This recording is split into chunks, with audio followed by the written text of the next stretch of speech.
हे, तुमने उसके साथ क्या किया? इससे पूछने का क्या मतलब है? क्यों बे? तूने उसके साथ क्या किया? लगता है तुम भी अपने बाप की तरह लोगों को चूना लगाने में लगे हो। इसके बाप ने कौन सी तोप चलाई थी? इसके बाप ने नहीं, इसके बाप ने पीछे कर्जा छोड़कर मर गया। उसने उतार तो दिया। हाँ, उतार दिया, 300 करोड़ का दान करके। 300 करोड़? तुम्हारा बाप माफिया में था जो इतना कर्जा लिया था? पता नहीं कितने परिवारों को तबाह किया होगा जो ये सड़क पर आ गया। फकीर बन के कैसा लगा होगा? फुक्कड़ कहीं का, अमीर से गरीब होके दिमाग की बत्ती गुल हुई ना। एक्चुअली कर्ज उतार कर मुझे बहुत संतुष्टि मिली। संतुष्टि? एक अलग ही तरह की खुशी मिली। खुशी? ये जानने के बाद कि पैसों से खुशी नहीं मिलती, मुझे बहुत हैरानी हुई। हैरानी भी? इनफैक्ट अगर हमें बेहतर बनना है तो इस तरह की चीजें होती रहनी चाहिए। जेब में 2 कौड़ी नहीं है, फिर भी तेवर देखो पड़ोसन की देवर जैसे। एक्चुअली अब ये बात मैं साबित करके दिखाऊंगा। दिखाओ ना। डरते हो क्या? बस बस हो गया, बस करो, मत इंसान मारो। बस कब बोलता है? जब उसे संतुष्टि मिलती है। पहला पॉइंट साबित हो गया ना? हो गया। फिर खुशी कब मिलती है? अरे इतना मारोगे तो मर जाएगा वो। मैं रुका तो आपको तसल्ली हुई ना? पॉइंट 2, ये खुशी है। और हैरानी कब होती है? That's point number 3। Don't be in a hurry. मैं बातों से नहीं करके बताने वाला हूँ। करके नहीं, मार के बताता हूँ। बकरा बनाने के लिए मैं ही मिला था क्या? देखो, इसे कहते हैं हैरानी। देखा? कोई इस तरह अपनी खातिरदारी कराना नहीं चाहेगा। सही कहा, मुंह की बात छीन ली। क्लाइमैक्स के बाद दी एंड तो होता ही है। Oh my God, big rod. मैं ले आया। ओके, अब हटा दो। हाथ का पंजा ही ठीक था। गाल मारो, चाहे कितना मार लो। फैंटास्टिक सर, इसको बोलते हैं एक्सपेरिमेंट। मेरे पापा के बारे में राय बदलने के लिए मेरे पास एक और एक्सपेरिमेंट है। डायरेक्शन चेंज करो। सर, ये क्या टॉयलेट पेपर है? Feedback paper sir. हाँ। आपका एक्सपीरियंस कैसा रहा? अच्छा लगा तो सुपर लिखो, बहुत अच्छा लगा तो एक्सीलेंट लिखो, हिंदी में भी लिख ये सकते क्या हैं। कोई कॉमेडी सर्कस है? मेरे साले को बोल के तुम सालों का मसाला बना दूंगा। लाल गमछे वालों के आने का वक्त हो गया है। तुम बस उन्हें अंदर ले आओ, वो सब संभाल लेंगे। देख लूंगा। चलो।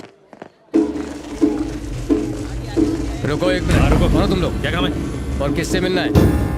मेरे मेहमान हैं, अंदर जाने दो। नहीं, ये सारे लाल गमछे डिस्काउंट पे लिए क्या?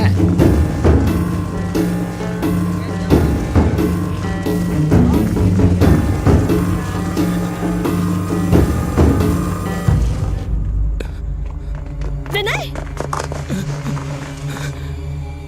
मुझे मर जाने दो। तुम क्यों मरने लगे? मरेगा तो वो बनी। लव बर्ड्स बेचारे, देखो कैसे मुंह लटकाए खड़े। So sad. तुम क्या प्यार का मजाक उड़ा रहे हो? ये इतनी परेशानी में और तुम हंस रहे हो? परेशानी है तो यहाँ से भाग क्यों नहीं जाते? उससे पहले जीजा जी के लोग मुझे मार देंगे।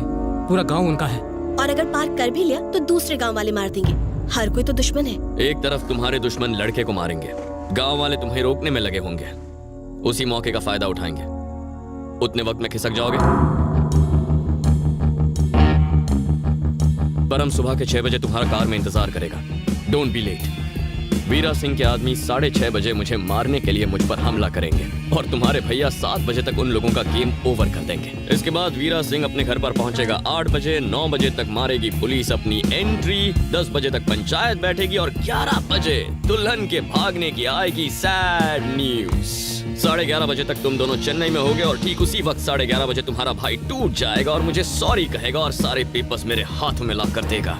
11:15 बजे मुहूर्त है, तुम आर्य समाज में शादी करोगे। 11:50 को मैं प्रॉपर्टी के पेपर समीरा के डैड के हाथ में रखूंगा। 11:55 को सब तुम्हारी फोटो खींचेंगे और ठीक 12 बजे मोहन मिश्रा कहेगा तुम्हारे पिता महान है और अपनी बेटी का हाथ मेरे हाथों में दे देंगे और ठीक 12:01 पर मिशन अकम्प्लिश्ड।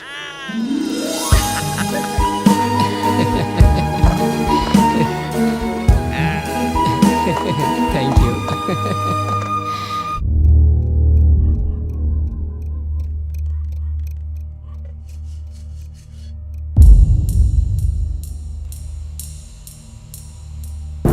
सगाई से बच के भागने के लिए मैंने काफी सोचकर एक प्लान बनाया था, लेकिन ऊपर वाले का कोई और ही प्लान था। वीरा सिंह के आदमी जो घर में घुसे थे, उन्हें लगा कि विनय वो लड़का है जिससे देवराज की बहन की शादी होने वाली है। तू ही दुल्हा है ना बे? तू ही है ना? ये साला देवराज की बहन से शादी करके घर का जमाई बन जाएगा। मार दो साले को, खत्म कर दो इसे।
तुझे यहाँ अंदर किसने आने दिया?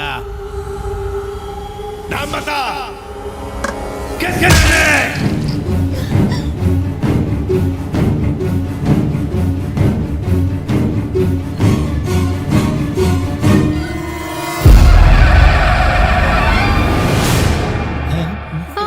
भैया,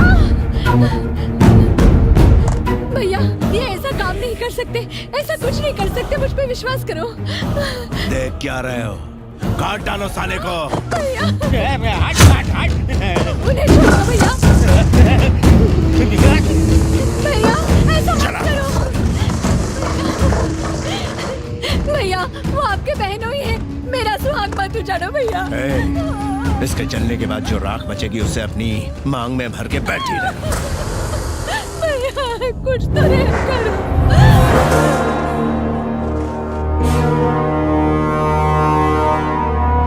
तुम जानते नहीं उसने क्या किया? घर के दरवाजे खोल के उसने दुश्मनों को अंदर घुसने दिया। अगर आज वो दरवाजा नहीं खोलता तो कल कोई दीवार तोड़ के अंदर आ जाता।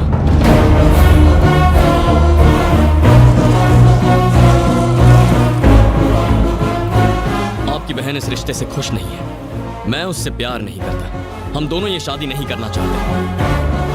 आपकी बहन ये कह नहीं सकती क्योंकि वो डरती है, और मैं कह नहीं सकता क्योंकि मैं मजबूर हूं। और इसीलिए इस सगाई को तोड़ने के लिए मैंने ही इन लोगों को अंदर आने दिया था। मैंने शर्त लगाई थी कि आपसे पेपर्स निकाल कर रहूंगा, इसीलिए मैं खामोश रहा। लेकिन अगर आप पेट्रोल डालकर किसी बेगुनाह को जलाएंगे तो मैं चुप नहीं रहूंगा। चलो ये खत्म करते हैं।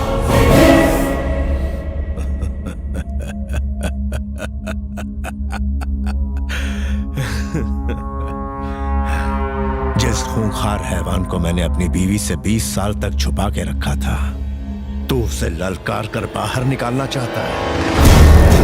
बेड़ियां टूटने के बाद क्या होगा ये देखना चाहता है। मैं तुझे जागीर देने वाला था, अपनी बहन का हाथ देने वाला था, लेकिन अब तुझे मार। दो सवाल इंसान के मन में हमेशा उठते हैं, हम क्यों पैदा हुए, हम कब मरेंगे। पहले सवाल का जवाब ढूंढने की जरूरत नहीं, दूसरे का जवाब ढूंढने के बारे में हम सोचते नहीं। जिंदगी और मौत के संघर्ष में मेरा काउंटडाउन शुरू हो चुका था, 1 से 10 तक। मैं अकेला खड़ा हूँ, मेरे पास 2 रास्ते हैं, मुझे जवाब देना है 3 लोगों को।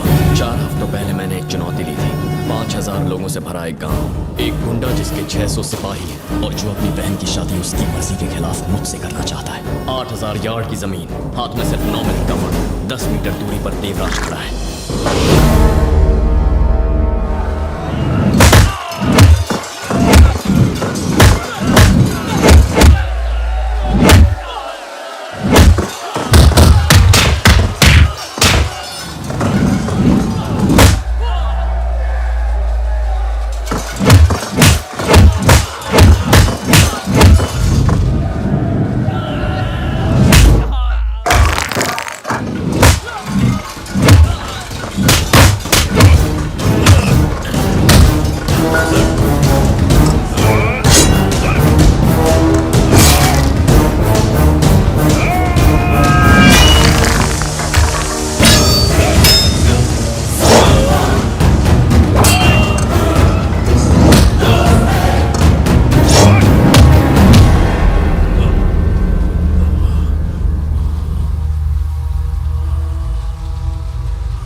कुछ तो बोलो बेटा, तेरे सिवा मेरा है ही कौन? मेरे बच्चे।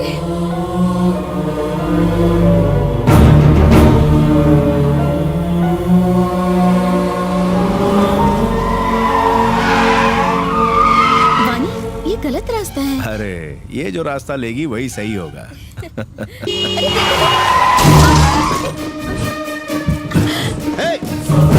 देखिए सर, गलती हो गई, माफ कर दीजिए please. No it's all right. नई कार है बेटा, थोड़ा संभाल के चलाना चाहिए। ओहो, पंपर अटक गया है, जरा पीछे ले। जी जी मैं करता हूँ। हाँ, तुम यहीं रुको। धक्का दूं? हाँ जी। पीछे जाओ। हाँ। ए, हटाओ!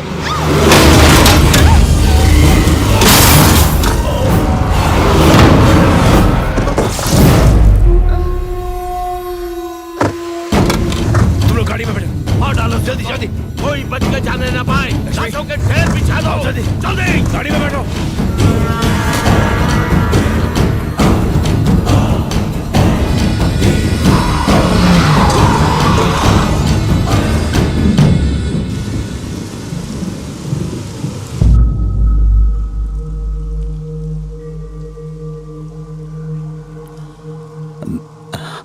वीना, वो बिल्कुल ठीक है अंकल, पर आप मेरी वजह से। मैं एम्बुलेंस बुला रही हूँ, हम मुंबई के किसी बड़े हॉस्पिटल में आपको एडमिट करवाएंगे। मेरा यहाँ एक बहुत जरूरी काम बाकी है। आपका जो भी काम है मुझे बता दीजिए। बेटा, वो मैंने एक प्रॉपर्टी अपने दोस्त को बेची थी, किसी ने उस पर कब्जा कर लिया। वो इसी गांव का ही है, मुझे उससे बात करनी है। उसको कहना है कि ये जमीन छोड़ दे। आपने ये जानबूझ के थोड़ी ही किया। पता चलने पर कुछ नहीं किया तो ये चीटिंग होगी, और मैंने कभी किसी को धोखा नहीं दिया। मुझे ऐसा कुछ नहीं करना जिससे मेरे दोस्त को नुकसान हो। मुझे उससे बात करनी है। आपके साथ ये किसने किया है? आप बस नाम बता दीजिए, मेरे भैया यहाँ सब कुछ संभाल लेंगे।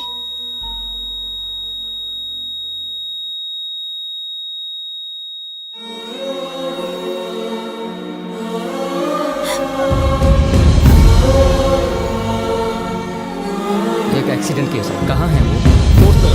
मुझे उनका बयान लेना होगा। उनकी हालत बहुत खराब है। पुलिस अगर आपको ले गई दीदी तो दादा हमें जान से मार डालेंगे। जल्दी चलिए।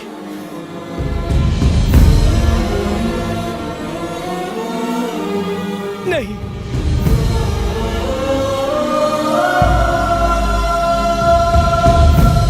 तुम्हारे पापा मेरी वजह से मारे गए, अब मेरे लिए तुम जान मत देना। उस हादसे के बाद से हर रोज मैं ये बोझ अपने सीने पर लेकर जी रही हूँ। अब मैं और नहीं सह सकती हूँ। नहीं भैया, इसे छोड़ दो। देवराज, चाकू के वार से कहानी खत्म होती है। चाकू नीचे फेंक दो और एक नई कहानी शुरू करो।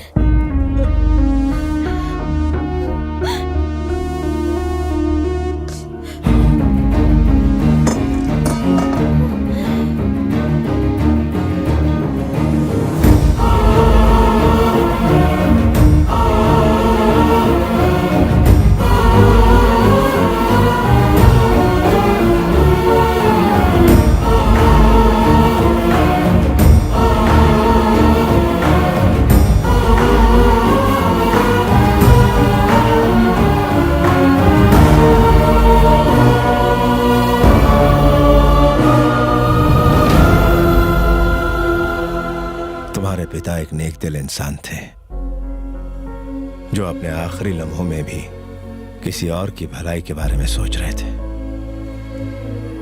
मैं एक तलवार से 100 लोगों को मौत के घाट तो उतार सकता हूं, लेकिन मुझे अपने हाथों से किसी की जान बचाना नहीं आता जो उन्हें आता था। तुम्हारे पिता की महानता का सबूत इस बात से नहीं मिलता कि मेरी बहन जिंदा है। मेरे घर की खुशियां भी ये बयान नहीं कर सकती। इस घर की सजावट भी उसके आगे फीकी है। अगर ये पेपर्स इस बात का सबूत है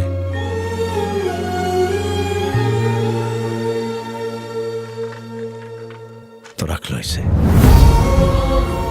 मैं कोई एहसान नहीं कर रहा, ये तुम्हारा हक है। ये मेरा बड़प्पन नहीं बल्कि तुम्हारे पिता की महानता है।